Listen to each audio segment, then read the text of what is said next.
আচ্ছা, আমরা এবার একটা অঙ্ক দেখব লাভ ক্ষতির, যেখানে বিক্রয় মূল্য দেওয়া থাকবে, সেই বিক্রয় মূল্যে কত পার্সেন্ট লাভ বা ক্ষতি হয়েছে সেটাও দেওয়া থাকবে। তারপর একটা নতুন লাভ বা ক্ষতির পার্সেন্টেজে বিক্রয় মূল্য চাইবে। ঠিক আছে, তো আমাদের মাথায় রাখতে লাগবে পার্সেন্টেজ থেকে ক্রয় মূল্য আমরা 100% ধরি, আর বিক্রয় মূল্য, যেমন এই অঙ্কে যদি 20% দেখলাম 20% ক্ষতি হয়, তাহলে বিক্রয় মূল্যের পার্সেন্টেজ কত হবে? 100-তে 20 ক্ষতি হলো, তাই না? পার্সেন্টেজ থেকে ক্রয় মূল্য হচ্ছে 100%, আর বিক্রয় মূল্য তাহলে কত হবে? 100-তে 20 যদি ক্ষতি হয় তাহলে 80% হবে। আর যদি 25% লাভটা হিসেব করি, তাহলে ওখানেও ক্রয় মূল্য সবসময় 100% ধরবো, আর বিক্রয় মূল্য 25 লাভ, তাহলে 125% হবে।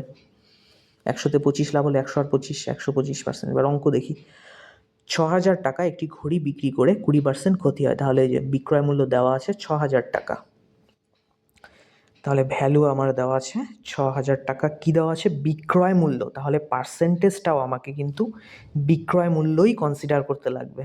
ক্রয় মূল্য হচ্ছে 100%, 20% ক্ষতি হলে বিক্রয় মূল্যের পার্সেন্টেজ কত হবে? 80% হবে। 100-তে 20 গেলে 80%, তার মানে 80% মানেই 6,000 বলতে পারি আমরা। ঠিক আছে, মানে পার্সেন্টেজে হচ্ছে 80% বিক্রয় মূল্য, আর ভ্যালুতে হচ্ছে 6,000 টাকা। তাহলে 80% মানে যদি 6,000 হয়, তাহলে 1% মানে কত হবে? 6,000/80%। ঠিক আছে, এবার আমার চাই কি, দরকার কি? 25% লাভে বিক্রয় মূল্য। তাহলে 25% লাভে বিক্রয় মূল্য কত হবে? 100-100 সঙ্গে 25 যোগ করে দাও। ঠিক আছে, তাহলে 125% দিয়ে আমরা কি করব? গুণ করব। ঠিক আছে, 125% দিয়ে আমরা গুণ করব, ব্যাস হয়ে গেল। পার্সেন্ট পার্সেন্ট তো আমার কি হবে? কাটাই যাচ্ছে, এই জন্য পার্সেন্ট না লিখলেও চলে। এবার কাটো, 0 0। ঠিক আছে, 4 দিয়ে কেটে দিলাম, 4 15 60, 2 দিয়ে 150 কাটলে 75, গুণ করে যা হবে তাই হবে আমার অ্যান্সার। 5 5 25, গুণটা দেখো ভালো করে। ঠিক আছে, গুণ তো তোমরা নিজেরাও করতে পারবে, গুণ তো আর বলার কিছু নেই না, বুঝতে পারছো?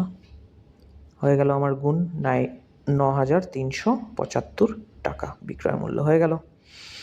আচ্ছা, এই অঙ্কটাতেই যদি ওরা 25% লাভে বিক্রয় মূল্য না চেয়ে, যে 6,000 টাকা একটি ঘড়ি বিক্রি করে 20% ক্ষতি হয়, ঠিক আছে, তারপর 25% লাভে বিক্রয় না চেয়ে যদি ওরা ক্রয় মূল্য চাইতো, তাহলে কি করতাম? তাহলে আমরা, আচ্ছা 6,000 তো বিক্রয় মূল্য, আমাকে তো 1%-এর জন্য কত দিয়ে ভাগ করতে লাগবে? 6,000-এ বিক্রি করায় যেহেতু 20% ক্ষতি হয়েছে, তার মানে 80% মানে 6,000, তাহলে 1% মানে 80 দিয়ে ভাগ করব। এবার যদি আমি 25% লাভে বিক্রয় মূল্য বের করি, তাহলে 125 দিয়ে গুণ করব। ঠিক আছে, আর যদি ক্রয় মূল্য বের করি, আমরা কি বের করি? ক্রয় মূল্য। তাহলে আমাকে কি করতে লাগবে? ক্রয় মূল্যের পার্সেন্টেজ কত আমরা ধরি বলো? 100% ধরি। তাহলে আমরা কত দিয়ে গুণ করব? ক্রয় মূল্য মানে 100%, তাহলে আমরা গুণ করব 100% দিয়ে।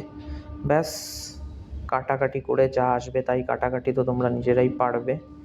0 0 কাটো, আগের বারের মতোই সেম টু সেম কাটাকাটি। আর কি বলবো, এগুলো যত প্র্যাকটিস করবে তত ভালো হবে। ঠিক আছে, হয়ে গেল আমার ক্রয় মূল্য 7,500 টাকা। নেক্সট একটা অঙ্ক দেখি, আরেকটা একই প্যাটার্নের দেখব। ঠিক আছে,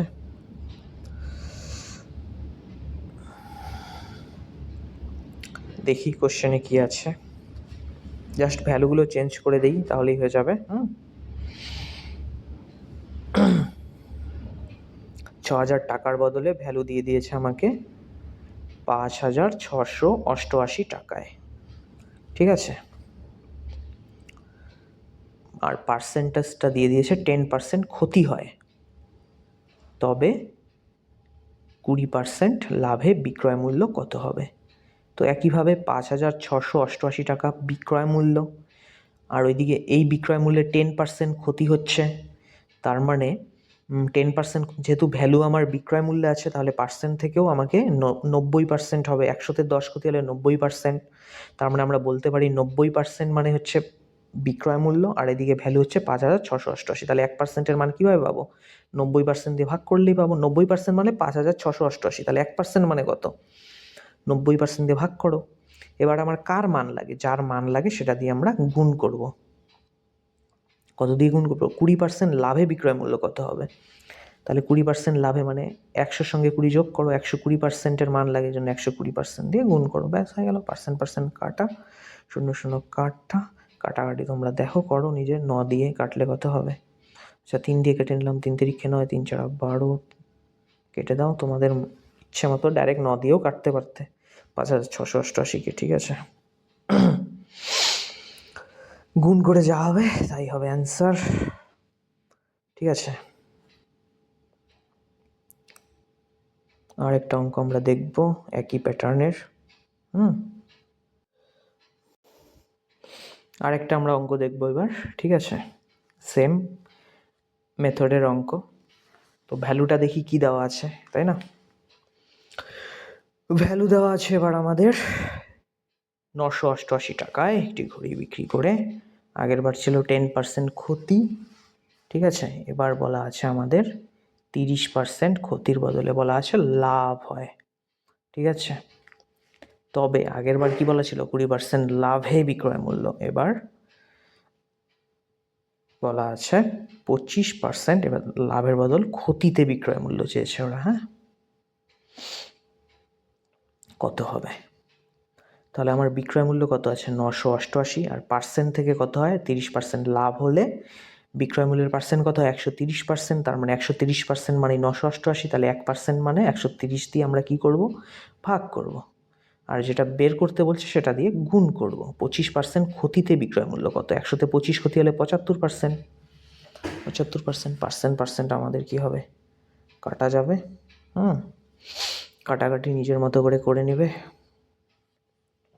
ঠিক আছে। 13 দিয়ে কাটলাম 10, 7 13 91, 6 13 78, ঠিক আছে।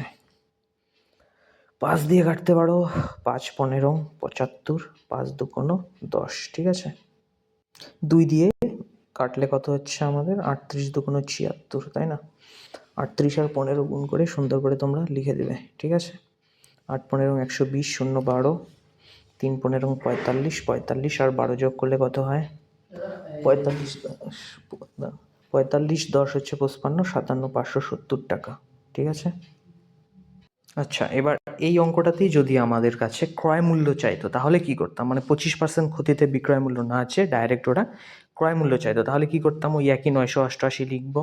988 মানে কত পার্সেন্ট? 130%। 30% যেহেতু লাভ, আমার ক্রয় মূল্য লাগে, ক্রয় মূল্য মানে 100%, যেটা বের করব সেটা দিয়ে গুণ, ব্যাস হয়ে গেল। ক্রয় মূল্য চাইলে এভাবে করব, ঠিক আছে।